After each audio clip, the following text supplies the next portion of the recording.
Every Browns fan's favourite thing to talk about, the quarterback position.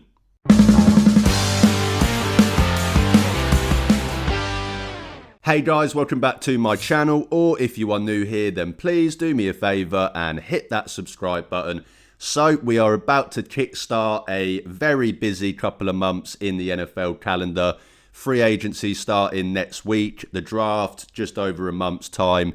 Very fun, very exciting time for everyone who is a fan of the NFL, and obviously for our Cleveland Browns.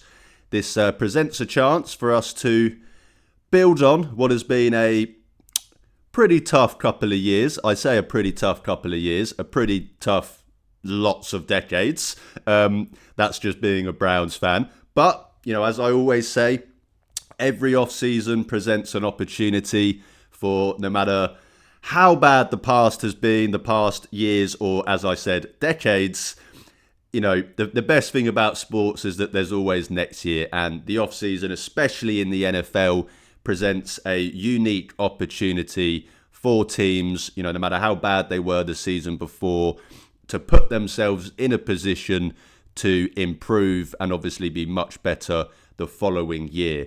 That's no different for the Browns as it is with every team. Obviously with the Browns, there's maybe a few more things that need to be addressed than some other teams, but that's what the free agency's for, that's what the draft's for, that's what trade markets and everything of that stuff is for.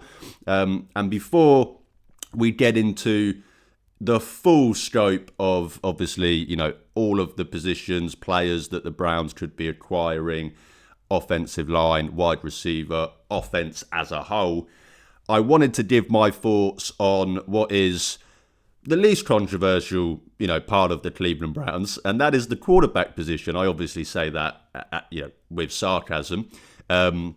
Everyone's favourite position to talk about.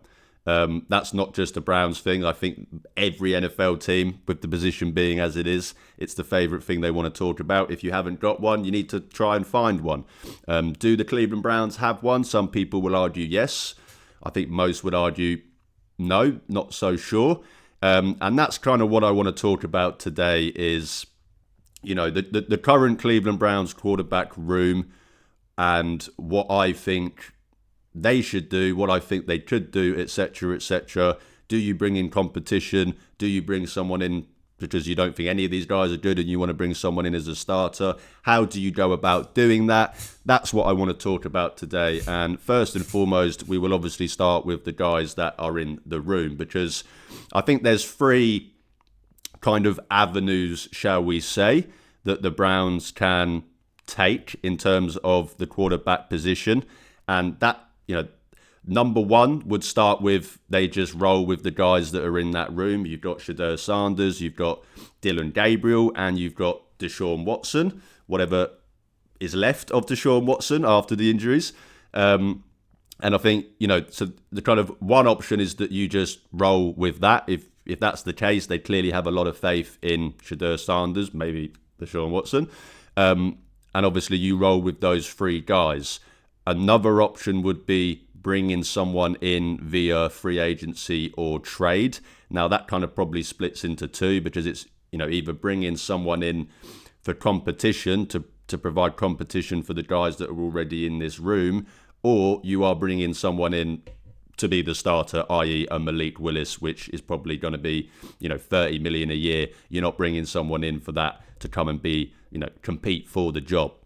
And then the final option is the draft, is acquiring a quarterback in the draft. So, as I said, I want to start with the guys that are in the room, because they are the current Cleveland Browns players. It would be a disservice to not start with those guys. Anyone that has watched any of my previous videos on Cleveland Browns quarterbacks from last year throughout this offseason, you'll probably already know my thoughts, but just in case you haven't, I'm not content with what is currently in the room, shall we say. This is not me saying that I don't believe that Shedeur Sanders can be an NFL quarterback. I just don't believe that I've seen enough from what we saw last year for me to go, okay, yep, that's our quarterback. No need to even think about bringing anyone else in. Let's name him the starter in February. It's now March. Obviously, that didn't happen. That's a good thing because, as I said, I don't think a serious organisation would do that. This is the most important position in sports. This isn't a charity. You don't just give the position to someone because you like them. It has to be earned. And I believe that Shedeur Sanders showed enough last year to earn a opportunity to compete for the job. I'm not saying that he deserves to be discarded by any means. You know, some of the flashes that we saw from Shedeur Sanders, you know, enough to cause some excitement for some, a lot of excitement for others. And I think overall, from everything I saw from Shedeur, as someone that is a fan of the person, I'm a big fan of Shedeur as an individual, as a person. I definitely think he deserves a chance to compete for the job.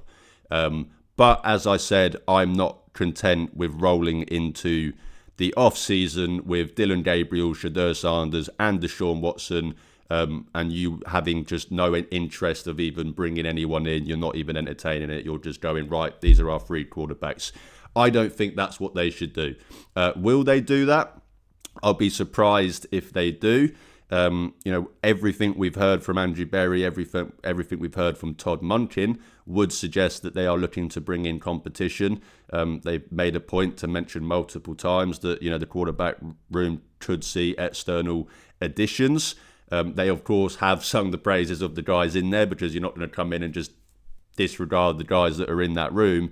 But I do think that I would be surprised if the Browns just rolled with who is in that room and didn't even attempt to bring any form of competition. Whether that's even, you know, lower end competition or higher end competition, I think someone will be brought into this room and into this mix to provide some competition. So that's kind of the first one of my thoughts on it. You know, some people might say, well, they're happy for that to be the case because they want Shedeur Sanders to be the starter. I'm not going to discredit anyone's opinion on that. You know, no one's going to sit here and tell you who you should like and who you should not like. As I said, I'm a massive fan of Shedeur as a person, so I completely understand why a lot of people, you know, are kind of big fans of his. But just from an objective standpoint, I need to see more before I can sit here and say, yep, I'm happy with that. Maybe in OTAs and training camp, Shedeur takes, you know, that next step and we see clearly that he's, you know, improved drastically from last season, and maybe you can get a bit more behind it. But as I said, right now, where we are sitting on the 8th of March, I am not happy to name any single player currently in this quarterback room as the starter, and I think they should bring in competition. So then that leads us to, where do you go in terms of acquiring competition? Now, as I kind of said earlier, that's either free agency, you know, trades or the draft. I will start with what I would do, and that is in terms of the free agency / draft avenue of this. And anyone that's followed me on Twitter knows, you know, probably the number one, number two guys that I would have in terms of who I would bring in. But I think there's three players that, you know, if the Browns are looking to add a quarterback externally, there's three guys that I would probably highlight as, you know, most likely / guys that I would be looking to go after. And I suppose this probably contradicts some of what I've said, because I think two of those guys that you would potentially bring in, if you did bring in, more likely than not would be the starter. Don't get me wrong, one more so than the other just because of the money. But that's what leads me to, you know, why my number one option is my number one option. And, you know, just to save all of the kind of teasing that I'm doing with this by not naming it, drum roll please. As I said, anyone that knows me on Twitter knows this. Anthony Richardson. Now, get your laughs in. I know. Throw some cabbage at me, throw some tomatoes, get your laughs in. I get it. The guy who checked himself out of a game because he was tired. What are you doing, Ollie? What are you talking about? I get it. I understand it. But let me just provide my logic behind it. Now, as I said, I want to bring in competition into this room, but I also believe that Shedeur Sanders deserves a chance to compete for the job. The other two people that I would going to bring up, if you brought in, probably makes that chance of Shedeur competing for the job a lot less likely. Whereas if you bring in an Anthony Richardson, who, don't get me wrong, was a top 5 pick, in terms of draft capital used to acquire them, obviously you could argue, well, that person is in a driver's seat. But this is a guy that you are going to be able to acquire for a mid to late round pick. All reports have suggested that, he has actually now basically gone to the Colts and said, look, I want to be traded. They have granted him permission to seek a trade. If that's the case for a disgruntled, what is now backup quarterback for them, why that should cost anything more than a 4th or 5th round pick, I would be surprised if it does. So if you can bring in Anthony Richardson for what is absolutely nothing, the Browns, we just traded a 5th round pick. We still have, 2 left, maybe even 3. It's not going to cost you anything to bring him in. So if it doesn't work, which I know a lot of people will scream and shout and say that it definitely 100% won't work, okay, you've given up a mid to late round pick that the Browns probably weren't going to use anyway and probably would have traded anyway. So it's not going to cost you anything. But the upside is obviously way, way higher than a lot of these guys that you could be bringing in. Anthony Richardson was a top 5 pick for a reason. I was a big Anthony Richardson guy coming out of college, coming into that draft. Don't get me wrong, I maybe thought top 5 was a little bit high just in terms of because of the developmental aspect, but in terms of the talent, in terms of the traits, top 5 made more sense, made a lot of sense to me. I completely understood why a team would be interested to do that. I would have been interested in the Browns doing that if they had a top 5 pick that year.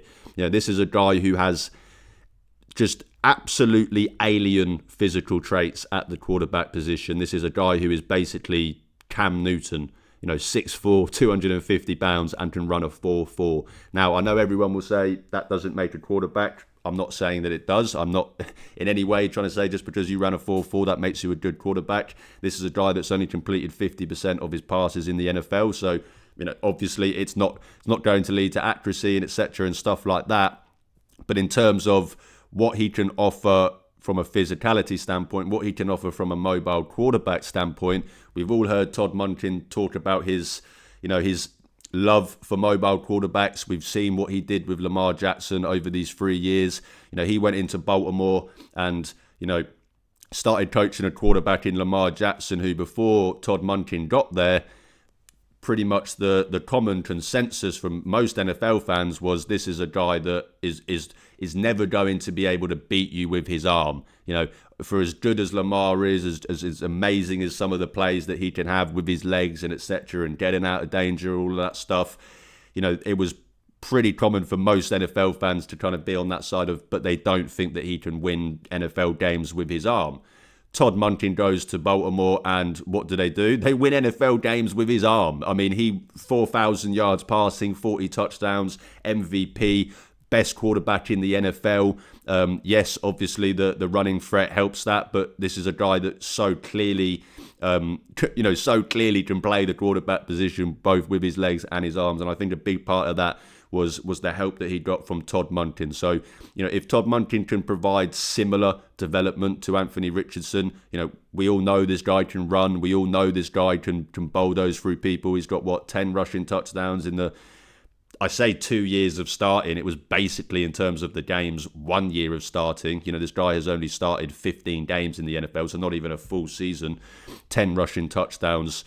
That's clearly something you can already tap into. And then if Todd Monken can develop the arm and you can get him, this is a guy who, accuracy, understand all of those things, but one thing you can't question with Anthony Richardson is that he can throw a ball. His arm talent in terms of, his deep ball, etc., is there. It's just more about refining that arm talent, refining that accuracy, being better in the short to intermediate game. I'm obviously not saying that this is all going to get fixed in one off-season, but if Todd Monken can make strides towards that with someone like Anthony Richardson that does provide that mobile quarterback threat higher really than anyone in the NFL, maybe other than Lamar Jackson, and even maybe more so than Lamar Jackson as he ages.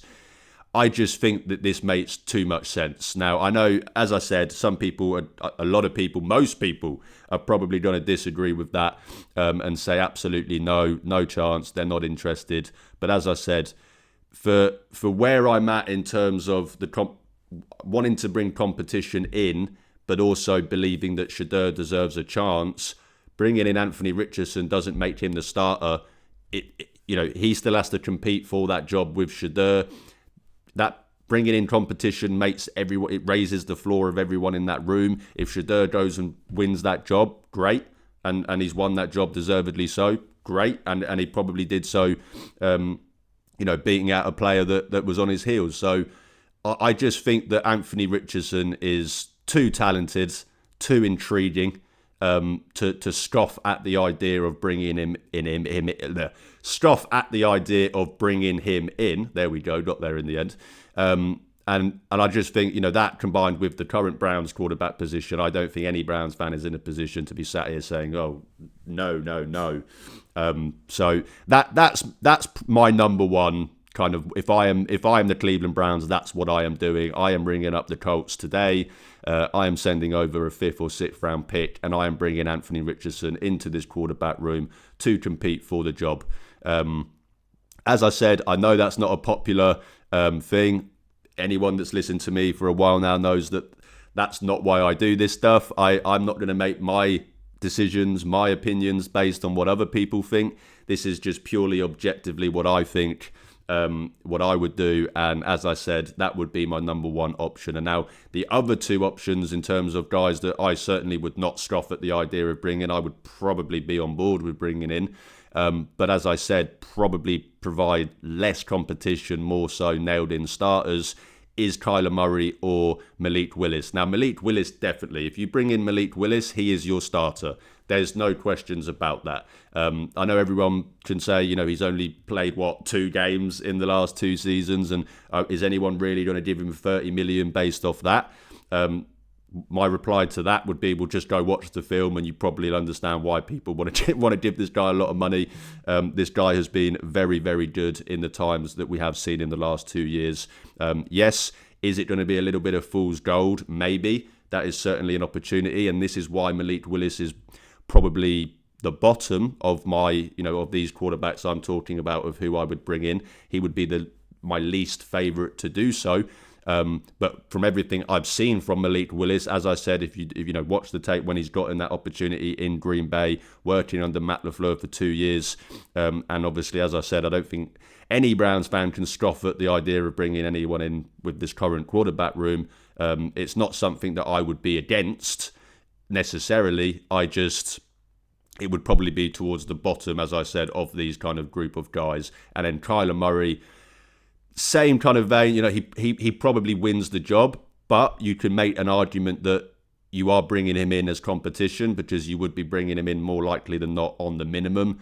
This is a guy that's going to be basically getting paid $40 million next year by the Cardinals. So unless he's very, very greedy, you would expect him to sign somewhere on the minimum. And if that's the case, then, anyone that's there on the minimum is not a guaranteed starter, no matter how many Pro Bowls they've made or whatever. You're there on the minimum salary. Your job is not a guarantee by any means. As I said, he probably ends up winning that job. As sad as this sounds to say, Kyler Murray would probably be the most talented quarterback to play for the Browns since 1999. That's more of an indictment on those quarterbacks.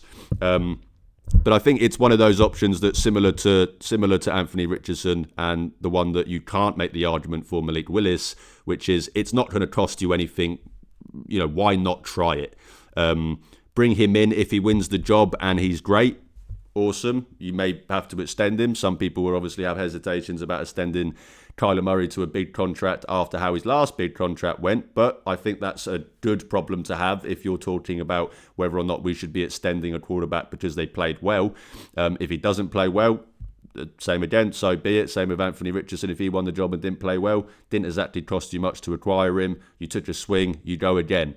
That's just my philosophy for for quarterbacks in the NFL. I've made that very clear. It's why I wasn't overly against drafting 2 quarterbacks last year. If you don't have a quarterback, you just have to keep taking swings until you do. That's essentially my philosophy. You don't have a quarterback until you do. Keep on taking every opportunity you can to try and find that guy. And that's why I am fully on board with bringing in one of those 3 guys. I don't think that the Browns are in a position to sit here and say that, yep, we're going to roll with the guys that are currently in the room.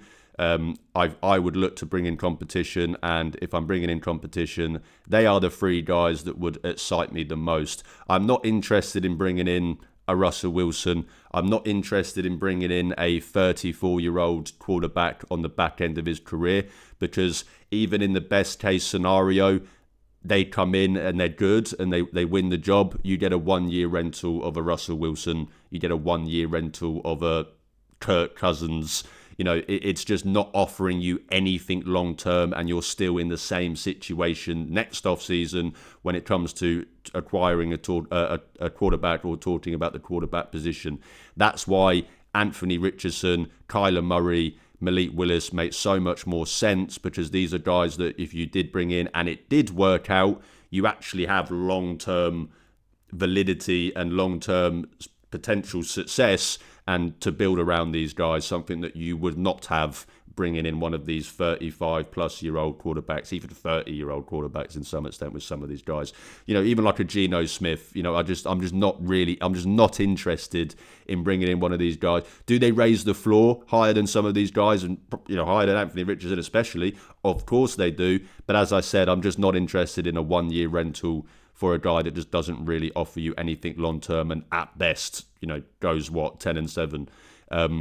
So that's my view on it. As I said, you know, if you're looking to bring someone in, Anthony Richardson, Kyler Murray, Malik Willis, they make the most sense in terms of an age, in terms of a scheme fit, in terms of just what they can offer. If it was me deciding, Anthony Richardson would be my number 1 option, simply because I still believe Shedeur deserves a chance to compete for the job, but I think the upside of Anthony Richardson, someone that was as high as him as me coming out, means that you can provide that competition, but also still have the potential to, you know, land yourself a very good quarterback. And then obviously Kyler Murray would be my second option in that, because you'd be bringing him in on the minimum, and you still giving that, you know, sense of competition.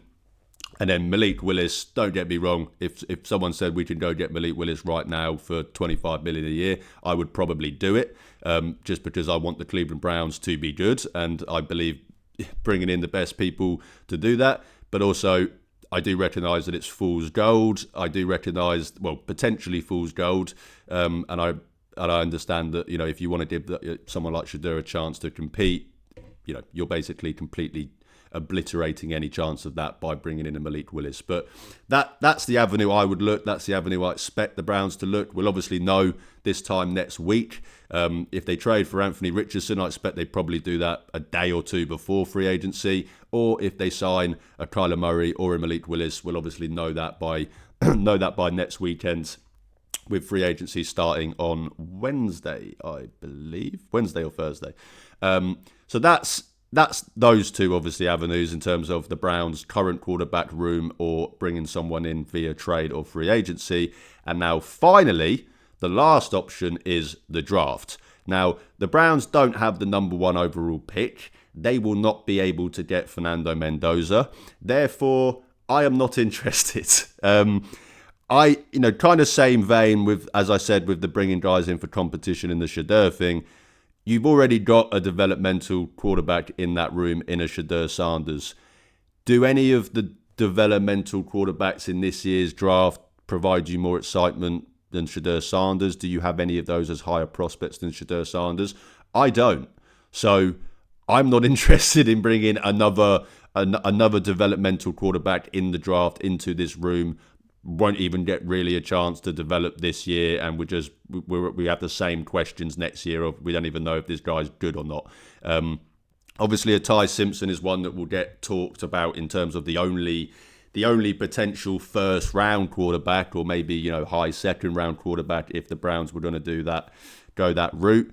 But I think that's everything we're hearing about Browns and Ty Simpson. I think it's just smoke screens. I don't think they're interested in drafting him in the first round. Don't get me wrong, if he falls to the third round, maybe they'd do it.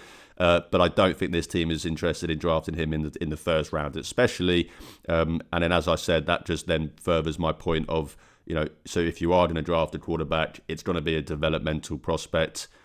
You've already got a developmental prospect in this room. Why just bring more into that? I would rather bring in, yes, Anthony Richardson's still on that developmental, level, I suppose you can say, but someone that has actually started in the NFL and someone that was a better prospect coming out than any of these guys that would be available for the Browns. So I'm not interested in drafting a quarterback this year. Don't get me wrong, if they draft a quarterback and he's good, I'll put my hand up and say I was wrong. But I just don't think that this class offers a lot. And in terms of the developmental kind of route of drafting a guy in mid-rounds and hoping you can develop him, why do that when you've already doing that with Shedeur Sanders? Just doesn't make any sense to me. So that's my views on the quarterback position. As I said at the start, I think Shedeur Sanders deserves a chance to compete for this job. I'm just not happy to give him the job right now. I think the Browns should bring in competition because if I'm completely honest, I'm in the back of my head, I am worried that if the Browns don't bring in any competition, that Deshaun Watson just goes into OTAs and wins that job. Now, a lot of people will say, what the fuck are you talking about? Now, this is not me in any way sticking up for Deshaun Watson. I hope that he never plays for the Cleveland Browns again. But I think people forget that, that first training camp with Deshaun Watson, the Browns were walking away thinking that they had just watched Patrick Mahomes. And that's because as bad as Deshaun Watson has been, and I think the biggest reason why he has been bad has been his head. He's just completely lost his entire head, and I don't think that that's ever coming back, and that's why I don't think he can play and be an NFL starter anymore. But I don't think you just lose your ability to throw a football. And if we are literally just, doing this competition based on who looks the best throwing a football in shorts, in OTAs, I'm slightly worried that Deshaun Watson comes out on the top of that. Because as I said, he is cooked as an NFL quarterback. He is not an NFL starting quarterback. He will not be an NFL starting quarterback. He should not be an NFL starting quarterback. But one thing you just don't lose is to a certain extent, is talent. And Deshaun Watson, as much as you can say, is a far more talented quarterback than Shedeur Sanders or Dylan Gabriel in terms of when he came out into the draft and etc. and the skill set that he had. People can argue that as much as they want. I don't think that's even a debate. Obviously this is not prime Deshaun Watson. That's not what I'm saying. But prime Deshaun Watson is a much more talented quarterback than what we've seen from Shedeur Sanders and Dylan Gabriel. Now, I don't think you fully just lose all of that in terms of when it comes to throwing in shorts. So I am, as I said, a little bit worried that if that's what they do, then he can somehow win that job. So that's why I want to, well, that's not the only reason, but that's partly of the reason why I want to bring in competition into this room. I am hell-bent on the idea that the Browns should bring in someone to provide competition, to provide legitimate competition, not bring in a fifth-round pick, not bring in some teams backup third-string quarterback that was on their practice squad last year. No, bring in actual competition, whether that's an Anthony Richardson, whether that's a Kyler Murray. Obviously, I can say Malik Willis, but that's not really competition. He would win the job. But that's where I'm at. So, let me know your guys' thoughts. As I said, I know this is not going to be the most popular move, shall we say. Completely understand that. I think if we get a notification later that the Browns have traded for Anthony Richardson, the majority of those quote tweets and the majority of those replies would be people saying no, no, no. But just know that on the other side of that, I will be there going, yes, yes, yes. I have circled this as my number one move for the Cleveland Browns at the quarterback position. I will not be moved off of that, and I will fully put my hand up and say I was wrong if it doesn't work out. But as I said, I'm not saying it's going to work out. The whole reason why I think you should do it is because if it doesn't work out, okay, didn't cost you anything, you took a shot, you missed. If it does work out, boy, oh boy, are we in for some fun Cleveland Browns football. So that's where I'm at on the quarterback position, guys. Let me know your guys' thoughts. Do you think that we should just hand the job to Shadur? Do you agree with me that we should bring in competition? If so, do you like the people that I've put forward, or do you have other people in mind? As I said, let me know your guys' thoughts in the comments. There is no more conversation that causes more, just more kind of buzz than the quarterback position when it comes to the Cleveland Browns. We are going to be talking about this position forever, and that's my thoughts on it. So let me know your guys' thoughts on it. But thanks again for watching, guys. If you do enjoy my content, please drop this video a like, hit that subscribe button. It's free, but it really, really helps out my channel, and it really helps out the algorithm gods pushing out my content, because sometimes they decide, nope, we're not interested in doing that for you. If you want to follow me on social media, check the links in my description. You can see where to follow me. And as always, guys, I'm trying to build a community of Cleveland Browns fans, and even if that means I only get to talk to one fan a day, I'm happy, because I'm talking Browns football with the best fan base in the world. Thanks again for watching, guys. Have an amazing rest of the weekend. Have an amazing week. As I said, lots of stuff to look forward to. Free agency starting next week. Busy, busy, busy, but in the best way possible. And let's see how our Cleveland Browns can make moves and put themselves in the right direction to what is hopefully a much better 2026. Thanks again, guys. Have an amazing day. But most importantly, go Browns.